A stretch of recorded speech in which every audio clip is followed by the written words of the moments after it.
2020 ମସିହାରେ ଯାଜପୁରର ବହୁଚର୍ଚ୍ଚିତ ହତ୍ୟାକାଣ୍ଡର ମକଦ୍ଦମା ଆଜି ଫଇସଲା ହୋଇଛି। ମାନ୍ୟବର ଅତିରିକ୍ତ ଆଡ଼ିସନାଲ ସେସନ୍ ଜଜ୍ ଶ୍ରୀଯୁକ୍ତ ପ୍ରଦୀପ କୁମାର ସାମଲ ମକଦ୍ଦମାକୁ ବିଚାର କରୁଥିଲେ ଏବଂ 13/9/2024 ଦୁଇ ଦିନ ପୂର୍ବରୁ ମକଦ୍ଦମାର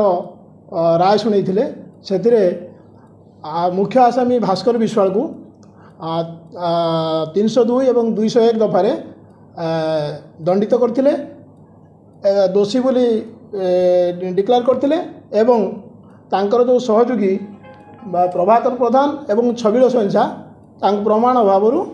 ତାଙ୍କୁ ଦୋଷମୁକ୍ତ କରିଥିଲେ। ଏବଂ ଆଜିକି ଏ ଯେଉଁ ଭାସ୍କର ବିଶ୍ୱାଳଙ୍କର ଦଣ୍ଡ ବିଷୟରେ ଶୁଣାଣି ପାଇଁ ଆଜି ମକଦ୍ଦମାର ତାରିଖ ଧାର୍ଯ୍ୟ ହୋଇଥିଲା ଏବଂ ସେହି ଅନୁସାରେ ଆଜି ମାନ୍ୟବର ଅଦାଲତ ଆମେ ଉଭୟ ପକ୍ଷଙ୍କୁ ଶୁଣି ସାରିଲା ପରେ କନଭିକ୍ଟ ଭାସ୍କର ବିଶ୍ୱାଳଙ୍କୁ 302 ଦଫାରେ ଆଜୀବନ ସଶ୍ରମ କାରାଦଣ୍ଡରେ ଦଣ୍ଡିତ କରିବା ସଙ୍ଗେ ସଙ୍ଗେ ଫାଇନ୍ ବାବଦକୁ 10,000 ଟଙ୍କା ଦେବା ପାଇଁ ଆଦେଶ କରିଛନ୍ତି ଏବଂ ଫାଇନ୍ ଅନାଦାୟ ହେଲେ 6 ମାସ ଜେଲ୍ ଯିବାର ପ୍ରାବଧାନ କରିଛନ୍ତି।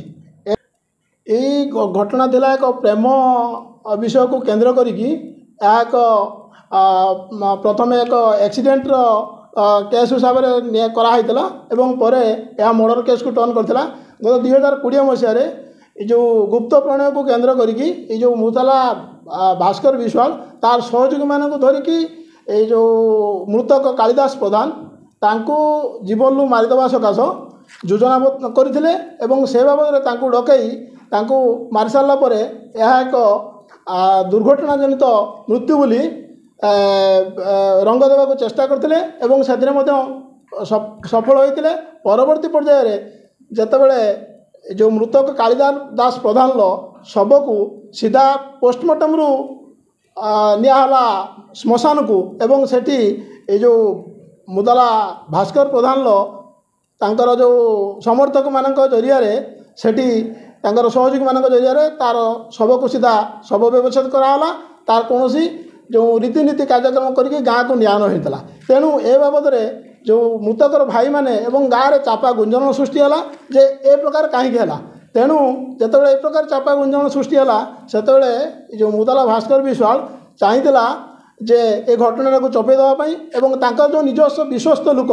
ତାଙ୍କ ବିଶ୍ୱସ୍ତ ଲୋକକୁ ଡାକିକି ଏହି ଘଟଣାକୁ ଚାପି ଦେବା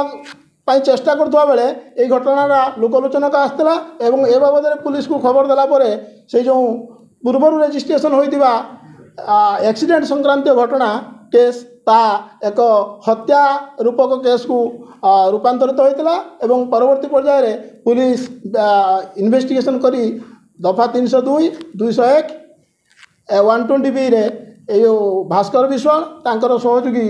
ପ୍ରଭାକର ପ୍ରଧାନ ଏବଂ ଛବିଳ ସ୍ୱଇଁସାଙ୍କ ନାଁରେ ଚାର୍ଜସିଟ୍ ଦାଖଲ କରିଥିଲେ ଏବଂ ବିଚାର ଶେଷରେ 11 ଜଣଙ୍କ ସାକ୍ଷୀ ଏବଂ ବିଭିନ୍ନ ଦସ୍ତାବିଜକୁ ପାଥେୟ କରି ମାନ୍ୟବର ଅଦାଲତ ତାଙ୍କୁ ଆଜି ଦଣ୍ଡ ଶୁଣାଇଛନ୍ତି।